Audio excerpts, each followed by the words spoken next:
In the heart of a vibrant forest, there lived three friends, a butterfly named Breeze, a beetle named Blower, and a grasshopper named Gasp. They were known for their love of music, playing melodies that echoed through the trees. One day, they noticed a newcomer, a tiny ant named Puff. Puff was different. Instead of making music, he was always puffing and panting. Intrigued, the friends asked, "Why do you puff so much, Puff?" Puff replied, "I breathe through tiny holes, called spiracles.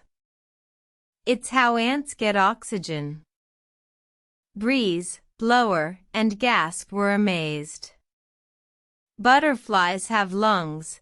We inhale through our mouths and exhale through our abdomens," explained Breeze. "Beetles have tracheae, tubes that carry oxygen directly to our bodies," added Blower. "But grasshoppers," began Gasp, "we have a system of tiny bellows in our abdomen that help us push air in and out." Puff listened, his tiny eyes wide with wonder. "So, there are many ways to breathe," he exclaimed. From that day forward, the forest was filled with a new harmony, a symphony of breaths.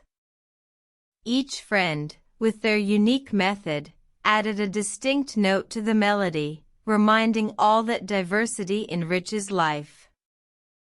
And as they played, Puff joined in, not with music, but with his life-giving puffs, a testament that every breath matters, and every being has a unique role in the grand symphony of life. Moral **: appreciate the unique ways others live, for diversity enriches life's symphony, just as each breath enriches our own.